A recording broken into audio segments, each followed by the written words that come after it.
View tab normal view, कि अभी जो आपकी स्क्रीन के ऊपर ओपन है व्यू, या जिस लेआउट में अभी आप काम कर रहे हो, वो आपका नॉर्मल लेआउट रहता है, नॉर्मल व्यू रहता है, नॉर्मल स्क्रीन रहता है, कि जिस पे आप हमेशा काम करते हो, वो आपका एक नॉर्मल व्यू होता है। कि जब भी आपने प्रेजेंटेशन बनानी स्टार्ट की, वो आपका नॉर्मल व्यू है जिसके ऊपर आप अभी काम कर रहे हो, और आपको जो प्रेजेंटेशन एक साइड तो दिखा रहा है स्लाइड शो, और एक साइड दिखा रहा है स्लाइड के अंदर जो हम काम कर रहे हैं। दूसरा है आउटलाइन व्यू, कि जिस स्लाइड के अंदर जो कंटेंट लिखा हुआ है, उस कंटेंट बेस पर आपको अपने वर्ड्स को व्यू करना है, अपने स्लाइड्स को व्यू करना है। तो आप आउटलाइन का यूज करते हो, क्या मतलब कि जैसे इसके ऊपर आप क्लिक करोगे, तो अभी देखो ये जो कंटेंट यहाँ पर आ रहा है, इसका क्या मीनिंग है, कि यहाँ अब कंटेंट शो कर रहा है, थंबनेल शो नहीं कर रहा। कि अगर आप कंटेंट बेसिस पर अपनी स्लाइड पर डायरेक्ट पहुंचना चाहते हो, तो उस कंटेंट पे क्लिक कर दो, डायरेक्ट वही स्लाइड आपको यहाँ पर ओपन करके दे देगा।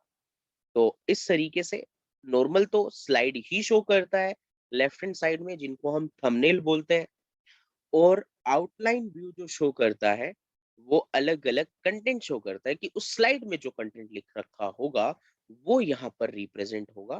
तो इस तरीके से आप इस आउटलाइन व्यू का यूज भी कर सकते हो। Next third one is slide shorter. Slide shorter का मीनिंग क्या होता है, कि आप अपनी स्लाइड को शॉर्ट व्यू में अगर आप देखना चाहते हैं कि कितनी स्लाइड्स बनी हुई है और उसमें कितना कंटेंट टाइप है, तो वो आपको ऐसे शॉर्ट व्यू आपकी स्लाइड का यहाँ पर शो करता है स्लाइड शॉर्टर, जिसके थ्रू आप क्या कर सकते हो, अपनी स्लाइड्स को शॉर्ट व्यू में, एक स्मॉल व्यू में शो कर सकते हो, एंड उस पे क्या कंटेंट है वो देख सकते हो। इसका एक सेकंड फीचर होता है, कि अगर आपने अपनी स्लाइड की रिहर्स टाइमिंग यूज की होगी, तो उसमें भी आपको ये चीज शो करता है कि आपकी कौन सी स्लाइड कितनी देर चली है, कौन सी स्लाइड कितनी देर चली है, वो भी आपको यहाँ पर शो करेगा। तो स्लाइड शॉर्टर, उसके नीचे टाइमिंग भी आ रही है कि कौन सी स्लाइड कितनी देर चली है, 10 second, 10 second, 9 second and 3 second. तो ये तभी शो करेगा जब आपने इसमें स्लाइड शो के अंदर रिहर्स टाइमिंग ऑप्शन का यूज किया होगा, तभी आपके ये टाइमिंग नीचे आता है। Next is reading notes page. इसको ध्यान से समझते हैं। जैसे अभी नॉर्मल व्यू मैंने ओपन किया हुआ है, आप चाहते हो इस स्लाइड के ऊपर आपको कुछ डिस्क्रिप्शन और नोट्स और हिंट लिखने हैं, या इसके बारे में कुछ डिस्क्राइब करना चाहते हैं। जब भी कोई भी प्रेजेंटर इस प्रेजेंटेशन को प्रेजेंट करे, तब वो पहले इन हिंट्स को, नोट्स को, डिस्क्रिप्शन को पढ़ ले, इसके बारे में क्या बोलना है, देन वो प्रेजेंट करे। तो अगर आप अपनी किसी भी स्लाइड के ऊपर कोई भी नोट्स डालना चाहते हैं, तो इस नोट्स पेज स्लाइड का यूज करते हैं। तो जैसे आप नोट्स पेज का यूज करेंगे, तो आपके पास यहाँ पर उस स्लाइड के नीचे बॉक्स ओपन हो जाएगा। देन इसके अंदर अब जो भी डिस्क्रिप्शन आप टाइप करोगे, वो यहाँ पर आप जो है लिख सकते हो totally। और इसके बाद अब अगर ये जैसे डिस्क्रिप्शन आपने यहाँ लिख तो दी है, बट ये आपको कैसे और कहाँ पर शो होगी। तो जैसे नोट्स पेज पे क्लिक किया तो स्लाइड के ऊपर नोट्स डलना स्टार्ट हो गया, बट अभी मैं इसको नॉर्मल व्यू में लेके जा रहा हूँ वापस। तो अब आप देख रहे हो एक पॉइंट, कि जैसे ये वाली स्लाइड है, इस स्लाइड के नीचे यहाँ पर देखिएगा आप सभी, कि यहाँ नीचे आपको शो करता है, ये जो नीचे यहाँ पर ये डिस्क्रिप्शन आ रही है, यहाँ पर आपको शो करता है। ये स्लाइड को प्रेजेंट करने से पहले इसके बारे में जो भी हिंट आप पढ़ना चाहते हो, वो आप पढ़ सकते हो। एक और बात, ये नोट्स जो है, जैसे एक कोई भी प्रेजेंटर जो है, वो आपका लैपटॉप पे प्रेजेंटेशन दे रहा है और उसके साथ साथ वो प्रोजेक्टर पे भी उसकी स्क्रीन ओपन है, तो उसको प्रोजेक्टर पे तो सिर्फ और सिर्फ पूरी स्लाइड दिखेगी जैसे बड़ी स्लाइड होती है, बट उसको लैपटॉप पे ये शॉर्ट स्लाइड्स यहाँ पर दिखती रहेंगी। तो ये शॉर्ट स्लाइड यहाँ पर आती रहेंगी, और ऊपर मींस की नोट्स, उसके एक स्लाइड पे नोट्स रहेंगे और एक स्लाइड पे उसकी ये स्लाइड शो रहेगा। तो लैपटॉप पे दो स्क्रीन ओपन होंगी, एक साइड नोट होंगे और एक साइड आपकी स्लाइड शो होगा। बट जब वो प्रोजेक्टर पे सिखा रहा होगा, तो प्रोजेक्टर पर प्रोजेक्टर और लैपटॉप दोनों एक दूसरे से कनेक्ट होंगे तो लैपटॉप पे तो 2 स्क्रीन होगी और प्रोजेक्टर पे सिर्फ स्लाइड शो की स्क्रीन होगी, जिससे वो उसको समझा सकता है। तो यहाँ पर नोट्स पेज का यूज है कि सिर्फ किसी भी एक स्लाइड के ऊपर उसके बारे में डिस्क्रिप्शन डालना, उसके बारे में कोई चीज लिखना, बट ऐसे कुछ डिस्क्रिप्शन आप डालना चाहते हो जो कि आपको अपनी ऑडियंस को नहीं दिखाने, आपके हिंट के लिए है, सिर्फ वो आपको आपको याद करने हैं, आपको उस चीज के ऊपर जो है वो रीड करना है, बट ऑडियंस को वो चीज आप नहीं दिखाना चाहते, इसलिए वो कुछ डेटा आप नोट्स के अंदर लिख लेते हो। तो नोट पेज कुछ इस तरीके से काम करता है। नेक्स्ट वन है रीडिंग व्यू। रीडिंग व्यू का मीनिंग होता है कि रीड मोड में आपकी प्रेजेंटेशन को चलाना। ये प्रेजेंटेशन F5 वाली नहीं है, ये सिर्फ रीडिंग व्यू है। तो आप रीड कर सकते हो इस व्यू से कि आपने क्या मैटर यहाँ पर डाला हुआ है। That's it. इसको एग्जिट करना हो तो एस्केप बटन का बैक जाने के लिए एस्केप बटन का यूज करो। इन 5 व्यू के अंदर अगर कोई इशू है तो पहले वो पूछिए। सर एक बार राइट, स्लाइड शॉर्टर वापस से बता दीजिए। स्लाइड शॉर्टर वापस। जैसे आप व्यू टैब में जाते हो और स्लाइड शॉर्टर पे क्लिक करते हो तो यहाँ पर सभी स्लाइड को शॉर्ट व्यू में शो कर देगा और ये शो करेगा कि आपने टोटल कितनी स्लाइड्स बनाई हुई हैं। अलग अलग मतलब बॉक्सेस में आपकी स्लाइड बनकर आ जाएंगी, स्मॉल बॉक्सेस में, और उसमें कितना कंटेंट लिखा हुआ है, कोई बाहर तो नहीं जा रहा लाइन से। तो आप जैसे यहाँ से देख पा रहे हो कि आपका कंटेंट बिल्कुल इक्वल है, कोई बाहर नहीं जा रहा है, जिससे आप अपनी प्रेजेंटेशन को एक्यूरेट कर सकते हो कि यस आपका परफेक्ट है। और अगर किसी स्लाइड को आपने ऊपर नीचे उठा के रखना है तो आप इस तरीके से इसको शिफ्ट भी कर सकते हो यहाँ पर। और इसका एक और यूज है कि अगर आपने रिहर्स टाइमिंग यूज किया हुआ होगा, जो कि आपका स्लाइड शो के अंदर रहता है, तो उस रिहर्स टाइमिंग में टाइमिंग नोट होती है। उसके टाइमिंग को देखने के लिए कि कौन सी स्लाइड कितनी देर चली है, तो आपको स्लाइड शॉर्टर में आना होता है, स्लाइड शॉर्टर ऑप्शन ऑन करना होता है। तो हर एक स्लाइड के नीचे आपको शो कर देता है कि कितनी देर वो वाली स्लाइड प्ले की गई है, वो आपको यहाँ शो कर। Got it? Yes sir. अब बात करते हैं स्लाइड मास्टर पे, जो सबसे इंपॉर्टेंट ऑप्शन रहता है पूरी प्रेजेंटेशन का। स्लाइड मास्टर एक ऐसा फीचर है जिस फीचर के थ्रू आप कोई भी एक ऐसा काम सभी स्लाइड के ऊपर एक साथ कर सकते हो। जैसे कि आप अपनी कंपनी का लोगो सभी स्लाइड के ऊपर प्रिंट करना चाहते हैं, तो आप एक साथ सभी स्लाइड्स के ऊपर अपनी कंपनी का लोगो यहाँ पर पॉइंट कर सकते हो। तो उसके लिए आपको क्या करना पड़ेगा वो समझिए। जैसे मैं चाहता हूँ कि मैं एक स्लाइड के ऊपर लोगो डालूं और वो सभी के ऊपर ऑटोमेटिकली अप्लाई हो जाए, तो वो कैसे होगा वो समझिए। 1 सेकेंड प्लीज।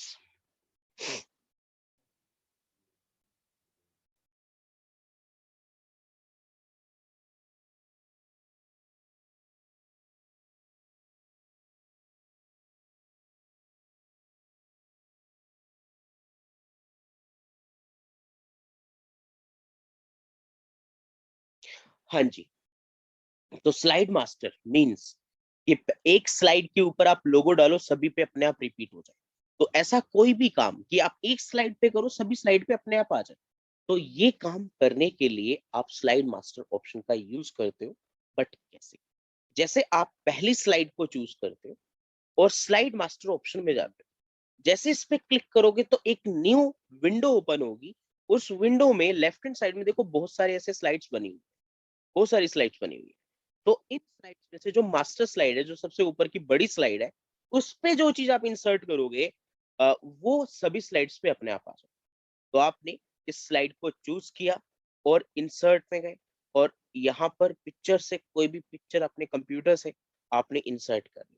तो लाइक मैं इसमें से कोई भी पिक्चर यहाँ से मैं जो है इंसर्ट कर रहा हूँ, तो जैसे ये वाली पिक्चर मैंने इंसर्ट की और इसको यहाँ रख दिया। देन जैसे ही मैं यहाँ पर स्लाइड मास्टर ऑन करता हूं तो ये स्क्रीन मेरे सामने आ जाती है। इस स्क्रीन के अंदर मैं पहली मास्टर स्लाइड के ऊपर यहाँ पर जो लोगो इंसर्ट करूंगा, वो लोगो सभी स्लाइड्स पे अपने आप आ जाएगा, excluding title slide. Title slide के ऊपर ऑलरेडी हम अपनी कंपनी का नाम या कंपनी का लोगो ही इंसर्ट करते हैं, तो इसलिए पहली स्लाइड के ऊपर कभी भी कंपनी का लोगो अपने आप स्लाइड मास्टर से इंसर्ट नहीं होता है। बाकी सभी स्लाइड के ऊपर हो जाएगा। अब जैसे ही मैं इस स्लाइड मास्टर को क्लोज करता हूं, तो आप देखिएगा कि पहली स्लाइड को छोड़ के बाकी सभी स्लाइड के ऊपर वो लोगो ऑटोमेटिकली इंसर्ट हो गया। एक बार फिर बता रहा हूं, ध्यान से देखिए। सबसे पहले व्यू टैब में जाएं, स्लाइड मास्टर पे क्लिक करें, सबसे पहली स्लाइड के ऊपर जाएं, देन जो लोगो लेना है इंसर्ट पे जाकर पिक्चर पे क्लिक करें, दिस पीसी पे क्लिक करें, देन इसमें से जो भी लोगो आपको लेना है उस पे क्लिक करें, जो भी आपको लोगो लेना है एंड इंसर्ट कर दें, एंड यहाँ पर जो भी लोगो है उसको आप सेलेक्ट कर दें। तो इस तरीके से आप यहाँ पर इसको सेलेक्ट करते हैं, देन स्लाइड मास्टर में जाते हैं, देन क्लोज मास्टर व्यू पे क्लिक करते हैं, तो आपका लोगो हर एक स्लाइड पे अपने आप आ जाएगा एक्सक्लूडिंग मास्टर स्लाइड। तो इस तरीके से स्लाइड मास्टर के थ्रू आप कोई भी ऐसा काम अगर आप सभी स्लाइड पे एक साथ करना चाहते हैं तो आप स्लाइड मास्टर ऑप्शन का यूज करते हैं। ये ऑप्शन समझ में आ गया आप सभी को? Yes sir. Yes sir. Student please revert Yes, me. sir. Okay, Yes, sir. बात करते हैं नेक्स्ट ऑप्शन पर। अभी hand out master note master आप लोगों को नहीं करने हैं, उसको स्किप करना होगा। शो के अंदर एक ऑप्शन है रूलर, रूलर को ऑन ऑफ करना, इसको ऑन ऑफ कर सकते हैं। ग्रिड लाइंस ऑन ऑफ करना, कि अब यहाँ पर देखो कुछ ग्रिड लाइंस आपकी आ गई है कि अगर आप कोई ग्राफिकल वर्क करना चाहते हो तो आप ग्रिड लाइंस की हेल्प लेके कर सकते हो। तो बीच बीच में डॉटेड लाइन आपको डाल के दे देगा कि आपकी ग्रिड लाइंस शो कर देगा कि ग्राफ से रिलेटेड कोई वर्क कर रहे हो तो ग्रिड लाइंस की जरूरत पड़ सकती है। नेक्स्ट है गाइड्स। गाइड्स में क्या होता है, गाइड्स पे क्लिक करती ना, यहाँ पर एक डॉटेड लाइन आ जाती है, ये वाली, ध्यान से देखिएगा इसे। ये जो बीच में डॉटेड लाइन आ रही है, इस डॉटेड लाइन का यूज क्या है वो समझते हैं। कि अगर आपको जो लोगो है वो आप चाहते हो कि आपको 2 इंच पे ही रखना है, जैसे ये लोगो है, एक सेकेंड, जैसे ये लोगो आप चाहते हो कि आपको 2 इंच पे ही रखना है, ज्यादा बाहर नहीं आना चाहिए 2 इंच पे, तो आप इसको यहाँ से सेट कर सकते हो कि यहाँ तक इस लाइन को रखा और इस लोगो को फिर थोड़ा सा जो है छोटा कर दो। इसको अब जो है इस लाइन के इक्विवेलेंट लगा दो। बट ये जो लोगो है आपका कहाँ से इक्विवेलेंट होगा, स्लाइड मास्टर से ही होगा। तो इसीलिए इस लाइन का, इस ग्रिड का यूज मैं जो कर सकता हूँ, गाइड्स का यूज कर सकता हूँ कि मेरे को इतने इंच तक ये लोगो रखना है और इतने इंच तक मैं अपने इस लोगो को रखना चाहता हूँ। मीन्स की नीचे वाली लाइन से भी इसको ऊपर की तरफ ड्रैग कर सकता हूँ। तो ये जो लाइन जिसने डॉटेड लाइन दी है कि इतने लाइन के अंदर, कि जैसे ये जो 2 लाइन दी है, इसको इन लाइंस के अकॉर्डिंग मैं गाइड्स यूज कर सकता हूँ कि कितने इंच पे लोगो आना चाहिए, कितने इंच पे नहीं आना चाहिए। तो गाइड्स हमें हेल्प करती है अपने कंटेंट को सेटअप करने में कि कितने इंच तक आपको काम करना है, कितने इंच तक नहीं करना। जैसे इसको ड्रैग एंड ड्रॉप करते हैं तो इसके साथ में इंचेस भी आते हैं, जैसे 2.5 2.58 समथिंग जो इंचेस आ रहे हैं। तो इन गाइड्स के थ्रू आप इंच डिफाइन कर सकते हो कि कितने इंच पे ये काम आपको करना है। तो इसको ऑन ऑफ करने का बटन यही है, गाइड्स को ऑन ऑफ करने का।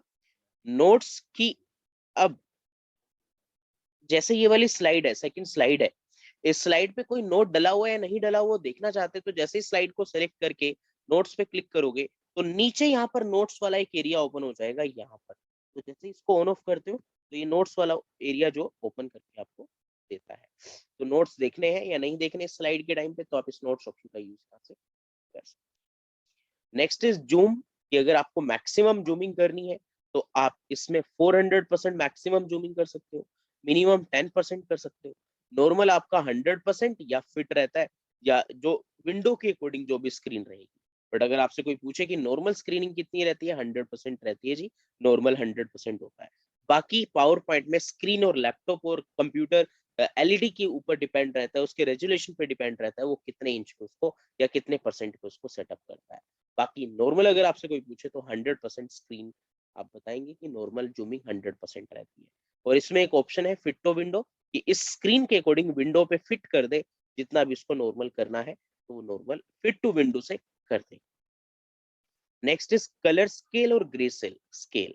अगर आप अपनी इस प्रेजेंटेशन को ग्रे स्केल में कन्वर्ट करना चाहते हैं कि वो ब्लैक एंड व्हाइट से हटकर, सॉरी कलर से हटकर ग्रे स्केल में आ जाए, तो समथिंग आपको कुछ ऐसा दिखेगा। अगर आप इसको ब्लैक एंड व्हाइट करना चाहते हो तो इसी के नीचे एक ब्लैक एंड व्हाइट का भी ऑप्शन रहता है, तो आप इसको ब्लैक एंड व्हाइट भी कर सकते हो।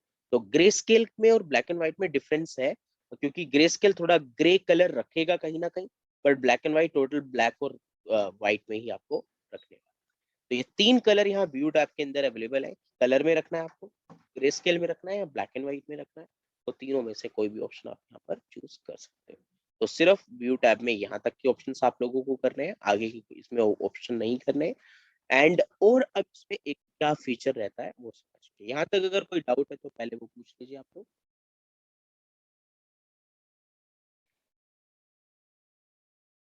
No sir. ओके,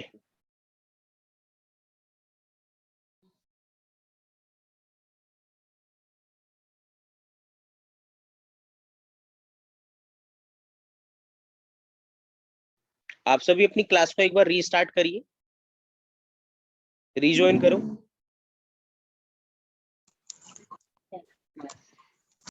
कि अगर आपको आपकी ये प्रेजेंटेशन वीडियो में कन्वर्ट करनी है तो आप कैसे कर सकते हो वो देखिए। तो फर्स्ट ऑफ ऑल, अगर आप अपनी इस प्रेजेंटेशन को वीडियो में कन्वर्ट करना चाहते हो तो हाउ इट इज।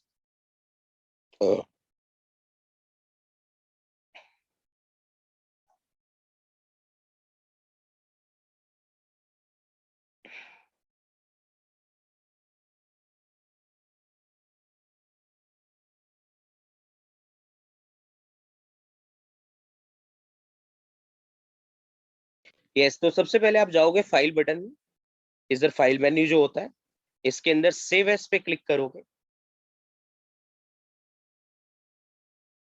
और जिस भी लोकेशन पे आपको ये वीडियो कन्वर्ट करनी है, जिस भी लोकेशन पे वीडियो सेव करनी है, तो उसको ब्राउज करो उस लोकेशन को, एंड डेस्कटॉप पे क्लिक करो जहां जिस भी लोकेशन पे करनी है।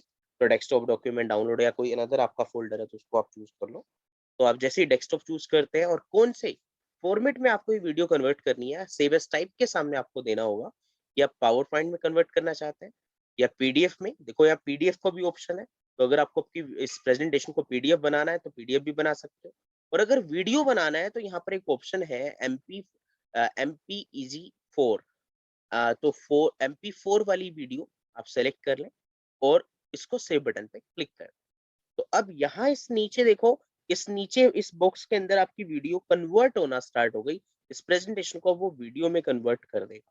तो ये जैसे ही बॉक्स कंप्लीट हो जाता है तो आपके डेस्कटॉप पे एक आइकन बन जाएगा, और उस आइकन को एज ए वीडियो आपको दिखाएगा, और आपको प्ले करके आप उसको देख सकते हो कि यस वो वीडियो एक्चुअल में क्रिएट हुई है या नहीं। तो मैं आप लोगों को ये चीज शो करता हूँ, जिससे आपको ये चीज पता लग जाएगा। जैसे ही वीडियो क्रिएट हो जाती है तो मैं आपको दिखा रहा हूँ यहाँ पर, देखिएगा ध्यान से।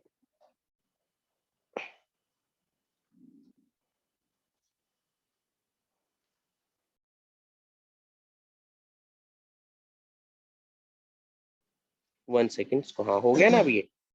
तो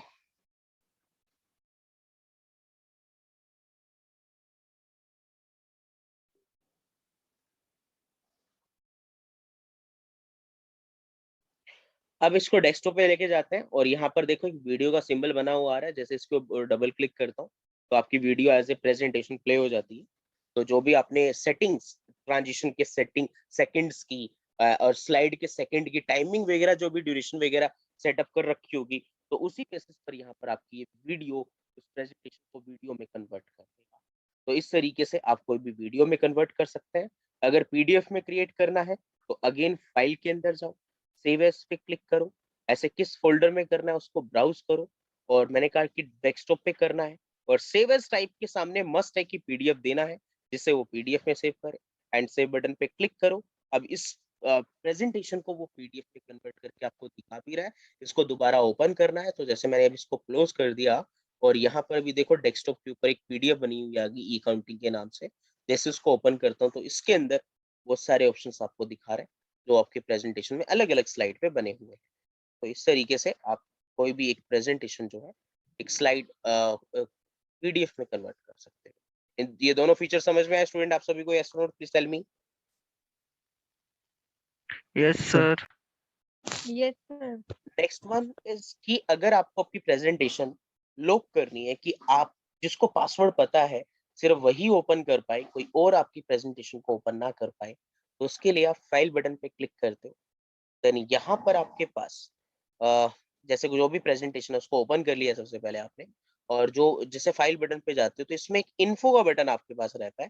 इस इन्फो के अंदर प्रोडक्ट प्रेजेंटेशन का बटन रहता है, इसके अंदर इनक्रिप्ट विद पासवर्ड है, इसके ऊपर क्लिक करते हैं। जो भी पासवर्ड डालना है वो पासवर्ड डालो, ओके करो, री एंटर करो पासवर्ड 1 2 3 या जो भी आप डालना चाहते हो।